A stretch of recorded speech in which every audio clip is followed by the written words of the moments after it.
IPL 2024ರಲ್ಲಿ trend ಒಂದು ಶುರು ಆಗಿದೆ ಅಂಡ್ ಅದು ಈ ಮ್ಯಾಚ್ ಇಂದನೂ ಕಂಟಿನ್ಯೂ ಆಗ್ತಾ ಇದೆ.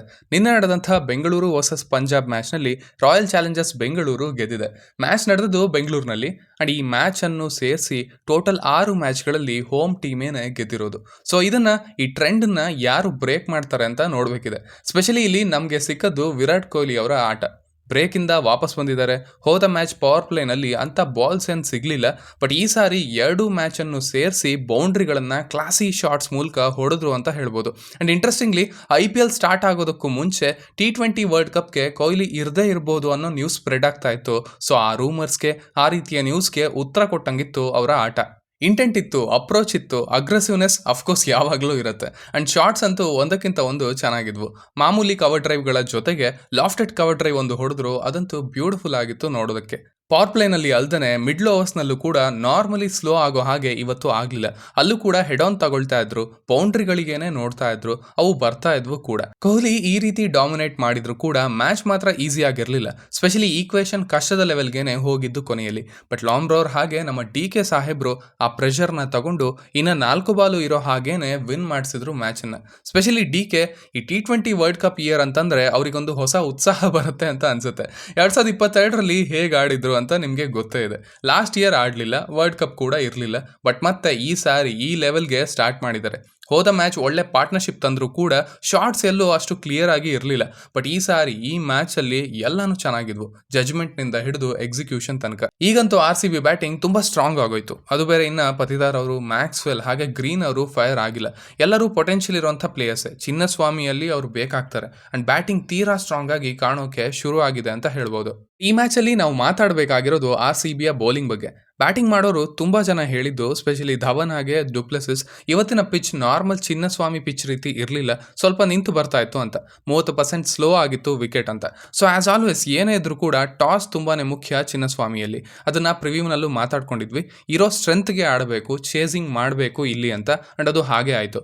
RCB ಟಾಸ್ ಗೆದ್ದು ಫೀಲ್ಡಿಂಗ್ನ ಆಯ್ಕೆ ಮಾಡ್ಕೊಂಡ್ರು. ಅಂಡ್ ಪವರ್ ಪ್ಲೇನಲ್ಲಿ RCB ಬೌಲರ್ಸ್ ಮಿಂಚಿದ್ರು ಅಂತಾನೆ ಹೇಳ್ಬೋದು. ಸ್ಪೆಷಲಿ ಯಶ್ ದಯಾಲ್ ಅವರು ತುಂಬಾ ಕನ್ಸಿಸ್ಟೆಂಟ್ ಆಗಿದ್ರು. ಒಂದೇ ಲೆಂತ್ ಇಟ್ಟು ಲೈನ್ ಮಾತ್ರ ಚೇಂಜ್ ಮಾಡ್ತಾ ಇದ್ರು, ಸ್ವಿಂಗ್ ಮಾಡ್ತಾ ಇದ್ರು ಬಾಲ್ನ. ಶಿಖರ್ ಧವನ್ ಅವರಿಗೆ ಬೇಕಾಗಿರೋ ಆ ರೂಮ್ ಅನ್ನ ಕೊಡ್ಲೇ ಇಲ್ಲ. ನಾನಂತೂ ವೆಯ್ಟ್ ಮಾಡ್ತಾ ಇದ್ದೆ, ಶಿಖರ್ ಅವರು 2 ಫೋರ್ಸ್ ನಂತೂ ಪ್ರತಿ ಓವರ್ನಲ್ಲಿ ಹೊಡ್ಕೊಂಡು ಹೋಗ್ತಾ ಇರ್ತಾರೆ ಅಂತ. ಬಟ್ ಬೌಲರ್ಸ್ ಮಾತ್ರ ತಮ್ಮ ಪ್ಲಾನ್ಸ್ನ ಚೆನ್ನಾಗಿ ಎಕ್ಸಿಕ್ಯೂಟ್ ಮಾಡಿದ್ರು ಅಂಡ್ ಅವರನ್ನ ಕಟ್ಟಿ ಹಾಕಿದ್ರು. ಈ ಕಡೆ ಬೇಸ್ಟ್ ಇದ್ದಿದ್ರೆ ಡೆಫಿನೆಟ್ಲಿ ಹಬ್ಬ ಇತ್ತು ಸ್ಪಿನ್ನರ್ಸ್ಗೆ. ಓವರ್ ಹಾಕೋದಕ್ಕೆ ಬರ್ತಾ ಇರಲಿಲ್ಲ ಅವರು. ಈ ಗ್ರೌಂಡ್ಗಳೆಲ್ಲ ಅವರಿಗೆ ಹೇಳಿ ಮಾಡಿಸಿದ ಹಾಗೆ. ಮೊದಲ ಮ್ಯಾಚ್ ಬೇರೆ ಅನ್ಲಕ್ಕಿಯಾಗಿ ಔಟ್ ಆಗಿದ್ದಾರೆ. ಈ ಮ್ಯಾಚ್ ಆಡ್ತಾರೆ ಅಂತ ಅನ್ಕೊಂಡೆ. ಬಟ್ ಸಿರಾಜ್ ಮೊದಲು ಹೊಡ್ಸ್ಕೊಂಡ್ರು ಕೂಡ, ನಂತರ ಬಂದು ಅವರ ವಿಕೆಟ್ನ ಪಡ್ಕೊಂಡ್ರು. ಸೊ ಪವರ್ ಪ್ಲೇನಲ್ಲಿ RCB ಬೌಲರ್ಸ್ ಡಾಮಿನೇಟಿಂಗ್ ಆಗಿ ಇದ್ರು. ಅದಕ್ಕೇನೆ ಪಂಜಾಬ್ ಅವರು 1 ವಿಕೆಟ್ನ ಕಳ್ಕೊಂಡು ಬರೀ 40 ರನ್ನ ಮಾಡಿದ್ದು ಇಡೀ ಆ ಪವರ್ ಪ್ಲೇನಲ್ಲಿ. ಧವನ್ ಅವರು ತುಂಬಾ ಸ್ಟ್ರಗಲ್ ಮಾಡಿದ್ರು ಕೂಡ. ಬಟ್ ಮಿಡಲ್ ಓವರ್ಸ್ನಲ್ಲಿ ಪಂಜಾಬ್ ಸ್ವಲ್ಪ ವಾಪಸ್ ಬಂತು. ಧವನ್ ಅವರು ಸ್ವಲ್ಪ ಸ್ಟ್ರೈಕ್ ರೇಟ್ನ ಇನ್ಕ್ರೀಸ್ ಮಾಡ್ಕೊಂಡ್ರು. ಈ ಕಡೆ ಪ್ರಭ್ಸಿಮ್ರನ್ ಸಿಂಗ್ ಹಾಗೆ ಲಿವಿಂಗ್ ಸ್ಟೋನ್ ಇಬ್ರು ಆದಷ್ಟು ಟಾರ್ಗೆಟ್ ಮಾಡಿದ್ರು ಬೌಲರ್ಸ್ನ. ಈ ಸಾರಿ ಮತ್ತೆ ಲಿವಿಂಗ್ ಸ್ಟೋನ್ನ ನಂಬರ್ 4 ನಲ್ಲಿ ಕಳಿಸಿದ್ರು ಪಂಜಾಬ್ ಅವರು. May be left right combination ಅಂತ ಇರ್ಬೋದು. ಧವನ್ ಅವರು ಇದ್ದಿದ್ರಿಂದ ಆ ರೀತಿ ಚೇಂಜ್ ಮಾಡೋಕೆ ಹೋಗಬಾರ್ದು. ಕರನ್ನ ಫಿಕ್ಸ್ ಮಾಡ್ಕೊಂಡ್ರೆ ನಂಬರ್ 4ಗೆ ಒಳ್ಳೆ ಡೆಪ್ತ್ ಸಿಗುತ್ತೆ ಬ್ಯಾಟಿಂಗ್ ನಲ್ಲಿ. ಎನಿವೇಸ್, ಇನ್ನೇನು ರನ್ ರೇಟ್ ಹೆಚ್ಚಿಗೆ ಆಗ್ತಾ ಇದೆ ಅಂದಾಗ ಮ್ಯಾಕ್ಸ್ವೆಲ್ ತುಂಬಾ ಚೆನ್ನಾಗಿ ಬೌಲಿಂಗ್ ಮಾಡಿ ವಿಕೆಟ್ ಗಳನ್ನ ಪಡ್ಕೊಂಡ್ರು. ಅವರ ಸ್ಪೆಲ್ ತುಂಬಾ ಇಂಪಾರ್ಟೆಂಟ್ ಆಯ್ತು ಟೀಮ್ಗೆ. ನಂತರ ಸಿರಾಜ್ ಅವರು, ಮಯಾಂಕ್ ಡಾಗರ್ ಅವರು ತುಂಬಾ ಎಕ್ಸ್ಪೆನ್ಸಿವ್ ಆದ್ರು ಈ ಸಾರಿ. ಅಂಡ್ ದಯಾಲ್ ಅವರಿಗೆ ಡೆತ್ ಅಲ್ಲಿ ಕಷ್ಟ ಆಗ್ತಿದೆ ಕೂಡ. ಬಟ್ ಅವರು ಕೊಟ್ಟಂತ ರನ್ಸ್ ನೆಲ್ಲ ಕಂಟ್ರೋಲ್ ಮಾಡಿದ್ದು ಸಿರಾಜ್ ಅವರು. ಒಂದು ಓವರ್ 17 ಬಂದ್ರೆ ನೆಕ್ಸ್ಟ್ ಓವರ್ 3 ಬಂತು. ಮತ್ತೊಂದು ಓವರ್ 13 ಬಂದ್ರೆ ಅದರ ನೆಕ್ಸ್ಟ್ ಓವರ್ 4 ರನ್ ಬಂತು. ಸೊ ಸಿರಾಜ್ ಅವರು ಆ ಮೊಮೆಂಟಮ್ ನ ಶಿಫ್ಟ್ ಆಗೋದಕ್ಕೆ ಬಿಡ್ಲಿಲ್ಲ. ತುಂಬಾ ಇಂಪಾರ್ಟೆಂಟ್ ವ್ಯಾಲ್ಯೂನ ಆಡ್ ಮಾಡಿದ್ರು ಈ ಮ್ಯಾಚ್ ಅಲ್ಲಿ ಅವರು ಅಂತ ಹೇಳ್ಬೋದು. ಬಟ್ ಅಫ್ಕೋರ್ಸ್ ಟಾರ್ಗೆಟ್ ನಮ್ಮ ಕಂಟ್ರೋಲ್ ನಲ್ಲೇ ಇದೆ ಅಂತ RCB ಅವರು ಯಾವ ಟೈಮ್ ನಲ್ಲೂ ಅನ್ಕೊಳ್ಬಾರ್ದು, ಬಿಕಾಸ್ ಅದು ಇರೋದಿಲ್ಲ. ಅದೇ ರೀತಿ ಆಗಿದ್ದು ಕೊನೆ ಓವರ್ ನಲ್ಲಿ ಮೋಸ್ಟ್ ಎಕ್ಸ್ಪೆನ್ಸಿವ್ ಓವರ್. ಅಲ್ಜರಿ ಜೋಸೆಫ್ ಕಡೆಯಿಂದ 2 6 ಹಾಗೆ 1 4 ಜೊತೆಗೆ 20 ರನ್ ಬಂತು. ಅಂಡ್ ಟಾರ್ಗೆಟ್ ನೋಡ್ತಿದ್ದ ಹಾಗೆ 170 ದಾಟಿ 176 ಆಗೋಯ್ತು. ಪಂಜಾಬ್ ಕಡೆ ಎಲ್ಲರದು ಕೇಮಿಯೋ ಇನ್ನಿಂಗ್ಸ್ಗಳೇ. ಬಟ್ ಸ್ಟ್ರೈಕ್ ರೇಟ್ ಅಂತ ಸಿಗ್ನಿಫಿಕೆಂಟ್ ಆಗಿ ಇರಲಿಲ್ಲ. ಲಾಸ್ಟ್ ಅಲ್ಲಿ ಹೊಡೆದ ಶಶಾಂಕ್ ಸಿಂಗ್ ಅವರನ್ನ ಬಿಟ್ಟು. ಇಲ್ಲಿ ಮುಖ್ಯವಾಗಿ ನೋಡಬೇಕಾಗಿರೋದಂದ್ರೆ RCB ತನ್ನ ಟೀಮ್ನ ಚೇಂಜ್ ಮಾಡ್ಕೊಳ್ಳಿಲ್ಲ.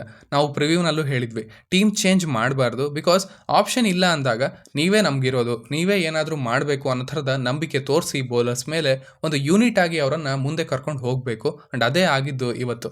ಮಯಾಂಕ್ ಡಾಗರ್ ಅವರು ಸ್ವಲ್ಪ ಎಕ್ಸ್ಪೆನ್ಸಿವ್ ಆದ್ರು. ಅಲ್ಜರಿ ಜೋಸೆಫ್ ಯಾಕೋ ಟಚ್ ಅಲ್ಲೇ ಕಾಣ್ತಾ ಇಲ್ಲ. ಬಟ್ ಟೀಮ್ ಬಿಲೀವ್ ಮಾಡಿದೆ ಅವರ ಮೇಲೆ. ನೋಡುವ ಬೇರೆ ಪಿಚ್ಗಳಲ್ಲಿ ಏನ್ ಮಾಡ್ತಾರೆ ಅಂತ. ಏನಾದರೂ ಚೇಂಜ್ ಆಗಬೇಕಂದ್ರೆ ಅದು ಸದ್ಯದ ಮಟ್ಟಿಗೆ ಇವರೇನೆ ಅಂತ ಹೇಳ್ಬೋದು. ಆಲ್ಸೋ ಆಲ್ರೌಂಡರ್ಸ್ ಕೂಡ ಅಷ್ಟೇ.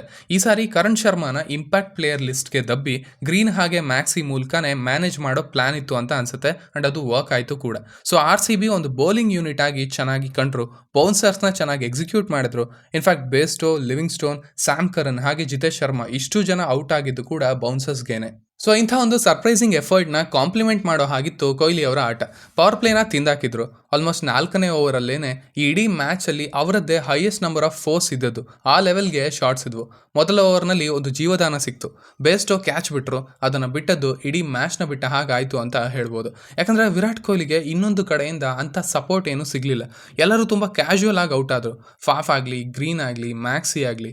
ಪತಿದಾರ್ ಹಾಗೆ ಕೊಹ್ಲಿ ಸ್ವಲ್ಪ ಬಿಲ್ಡ್ ಮಾಡಿದ್ರು ಇನ್ನಿಂಗ್ಸ್ನ, ಬಟ್ ಅದು ಕೂಡ ಜಾಸ್ತಿ ಹೊತ್ತು ನಡೀಲಿಲ್ಲ. ಯಾವಾಗಲೂ ಆಗೋ ಹಾಗೆ ಮಿಡಲ್ ಓವರ್ಸ್ನಲ್ಲಿ ಕೂಡ ಕೊಹ್ಲಿ ಅವರು ಸ್ಲೋ ಆಗಲಿಲ್ಲ. ಬಟ್ ಸ್ಟಿಲ್ ಆ ಎಂಡಿಂದ ಅಷ್ಟು ಸಪೋರ್ಟ್ ಸಿಗದೇ ಇರೋ ಕಾರಣ ಮ್ಯಾಚ್ ಸ್ವಲ್ಪ ಕಷ್ಟ ಆಗ್ತಾ ಹೋಯಿತು. ಆಸ್ ಆಲ್ವೇಸ್ ಮ್ಯಾಚನ್ನು ಮುಗಿಸ್ಬೇಕು ಅಂತ 16ನೇ ಓವರ್ನಲ್ಲಿ ಹೆಡ್ ಆನ್ ತಗೊಂಡ್ರು ಹರ್ಷಲ್ ಪಟೇಲ್ಗೆ. ಕಂಟಿನ್ಯೂಸ್ ಆಗಿ 2 4 ಅನ್ನು ಹೊಡೆದ್ರು. ಬಟ್ ಅದೇ ಓವರ್ನಲ್ಲಿ ಔಟ್ ಆದರೂ ಕೂಡ. ಸೊ ಅಲ್ಲಿಗೆ ಮ್ಯಾಚ್ ಕೈ ತಪ್ಪಿ ಹೋಗ್ತಾ ಇದೆ ಅಂತ ಅನಿಸ್ತು. ಇದು ಕಷ್ಟ ಆಗತ್ತೆ, ಯಾರನ್ನು ನಂಬ್ಕೊಳ್ಳೋ ಹಾಗಿಲ್ಲ ಅಂತ ಅನಿಸ್ತಾ ಇದ್ದ ಹಾಗೇನೆ ತುಂಬ ನೀಟಾಗಿ ಸಿಚುವೇಶನ್ನ ಮೇಂಟೈನ್ ಮಾಡಿದ್ದು ಲಾಂಬ್ರೋರ್ ಅವರು ಹಾಗೆ DK ಅವರು. ವಿಕೆಟ್ ಬಿದ್ದರೂ ಸ್ಲೋ ಆಗಲಿಲ್ಲ. ಪ್ರತಿ ಓವರ್ 6 4 ಆರಾಮಾಗಿ ಬಂದವು. ಇನ್ಫ್ಯಾಕ್ಟ್ 2 ಓವರ್ ಕೂಡ 13 ರನ್ ಬಂತು. ಅಂಡ್ ನೋಡ್ತಿದ್ದಂಗೇನೆ ಈಕ್ವೇಷನ್ ಈಸಿ ಆಯಿತು. ಲಾಸ್ಟ್ ಓವರ್ಗೆ 10 ರನ್ ಬೇಕಾಯಿತು. ಅಂಡ್ ಅದನ್ನ ಇನ್ನ 4 ಬಾಲ್ ಇರೋ ಹಾಗೇನೆ ಹೊಡೆದು ಮ್ಯಾಚ್ ಅನ್ನು ಗೆದ್ದಾಯಿತು. ಲಾಂಬ್ರೋರ್ ಅವರು 8 ಬಾಲ್ಗೆ 17 run, 2 4 1 sixer. Dinesh Karthik 10 ಬಾಲ್ಗೆ 28 run, 3 4 2 sixer. And of course Virat Kohli ಅವರು 49 ಬಾಲ್ಗೆ 77 ರನ್, 11 4 ಹಾಗೆ 2 ಸಿಕ್ಸರ್. ಈ ಇಷ್ಟು ಜನಗಳನ್ನ ನೆನೆಸ್ಕೊಳ್ಳೇಬೇಕು ಈ ಮ್ಯಾಚಲ್ಲಿ. ಪಂಜಾಬ್ ಕಡೆ ಹರ್ಪ್ರೀತ್ ಬರಾರ್ ತುಂಬಾನೇ ಎಫೆಕ್ಟಿವ್ ಆಗಿದ್ರು.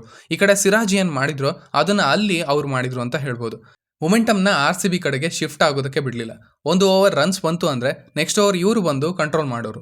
ಅಂಡ್ ಪತಿದಾರ್ ಹಾಗೆ ಮ್ಯಾಕ್ಸ್ವೆಲ್ನ ಔಟ್ ಮಾಡಿದ್ದು ಕೂಡ ಅವರೇನೆ. ಸೊ ಈ ಈಕ್ವೇಷನ್ ಇಲ್ಲಿಗೆ ಬರೋದಕ್ಕೆ ಇವರೇ ಕಾರಣ ಅಂತ ಹೇಳ್ಬೋದು. ಬಿಕಾಸ್ ಫುಲ್ ಮೂಡಲ್ಲಿ ಇದ್ದಂಥ ಕೊಹ್ಲಿನ ಕೂಡ ಕಂಟ್ರೋಲ್ ಮಾಡಿದ್ರು ಇವರು. ಹಾಗೆಯೇ ರಬಾಡ ಕೂಡ ಎಫೆಕ್ಟಿವ್ ಆಗಿದ್ರು. RCB ಮೇಲೆ ಒಳ್ಳೆ ರೆಕಾರ್ಡ್ ಇದೆ ಅವರದ್ದು, ಸ್ಪೆಷಲಿ ಫಾಫ್ ಹಾಗೆ ಕೊಹ್ಲಿ ಅವರ ಮೇಲೆ. ಅವರು ಕೂಡ ಒಳ್ಳೆ ಬೌಲಿಂಗ್ನ ಮಾಡಿದ್ರು. ಬಟ್ ಇವರಿಬ್ಬರ ಎಫರ್ಟ್ಗೆ ಬೇರೆ ಅವರು ಅಷ್ಟು ಸಾಥ್ನ ಕೊಡಲಿಲ್ಲ, ಸ್ಪೆಷಲಿ ಕೊನೆಯಲ್ಲಿ. ಬಿಕಾಸ್ ಈಕ್ವೇಷನ್ ಪ್ರಕಾರ ಪಂಜಾಬೇನೆ ಮುಂದೆ ಇದ್ದದ್ದು. ಅಂಡ್ ಇರೋದು ಒಂದೇ genuine batting pair, impact player ಕೂಡ ಬಂದಾಗಿದೆ. ಸೊ ಅಲ್ಲಿ 1 ವಿಕೆಟ್ ಬಿದ್ದಿತ್ತು ಅಂದ್ರೂ ಕೂಡ ಪಕ್ಕಾ ಪಂಜಾಬ್ ವಿನ್ ಅಂತಾನೆ. ಬಟ್ ಅದು ಆಗಲಿಲ್ಲ. ಅಂಡ್ ಕಂಫರ್ಟಬಲ್ ಆಗಿ ಜಾಸ್ತಿ ತೊಂದರೆ ಇಲ್ದೇನೆ ವಿನ್ ಆಗಿದ್ರು RCB ಅವರು. ಸೊ ಕೊಹ್ಲಿಗೆ 3 ಅವಾರ್ಡ್ ಬಂದವು. ಮ್ಯಾನ್ ಆಫ್ ದ ಮ್ಯಾಚ್ ಅನ್ನು ಸೇರಿಸಿ ಆರೆಂಜ್ ಕ್ಯಾಪ್ ಕೂಡ ಸಿಕ್ತು. ಚಿನ್ನಸ್ವಾಮಿಯಲ್ಲಿ ಮ್ಯಾಚ್ ಗೆದ್ದು ಒಳ್ಳೆ ಎಂಟರ್ಟೈನ್ಮೆಂಟ್ನ ಕೊಟ್ಟು ಫ್ಯಾನ್ಸ್ನ ಖುಷಿ ಪಡಿಸಿ ತಮ್ಮ ಖಾತೆಯನ್ನು ಓಪನ್ ಮಾಡಿದ್ದಾರೆ RCB 2024ರ ಸೀಸನ್ಗೆ. ಮುಂದೆ ಇದು ಹೇಗೆ ಕಂಟಿನ್ಯೂ ಆಗುತ್ತೆ ಅಂತ ನೋಡಬೇಕಿದೆ. ಈ ಕಡೆ ಮೊದಲ ಮ್ಯಾಚನ್ನು ಗೆದ್ದು ತುಂಬ ಬ್ಯಾಲೆನ್ಸ್ಡ್ ಆಗಿ ಇದ್ದ ಪಂಜಾಬ್ ಒಂದಷ್ಟು ಸಣ್ಣ ತಪ್ಪುಗಳಿಂದ ಕೊನೆಯಲ್ಲಿ ಮ್ಯಾಚನ್ನು ಕಳ್ಕೊಂಡ್ರು. ಡೆಫಿನೆಟ್ಲಿ ಬೇಜಾರಾಗಿರ್ತಾರೆ. ಬಟ್ ಸೈಡ್ ಚೆನ್ನಾಗಿರೋದ್ರಿಂದ ವಾಪಸ್ ಬರ್ತಾರೆ ಅಂತ ಅಂದ್ಕೊಳ್ತೀನಿ. ಸೊ ಇಷ್ಟು ನನ್ನ ರಿವ್ಯೂ ಆಗಿತ್ತು ಈ ಮ್ಯಾಚ್ನ ಬಗ್ಗೆ. ಇನ್ನು ನಿಮಗೆ ಏನಾದರೂ ಹೇಳೋಕಿದ್ರೆ ಅದನ್ನು ಖಂಡಿತ ಕೆಳಗಡೆ ತಿಳಿಸಿ. ಆ್ಯಸ್ ಯೂಶುವಲ್ ಸಿಗ್ತಾ ಇರೋಣ.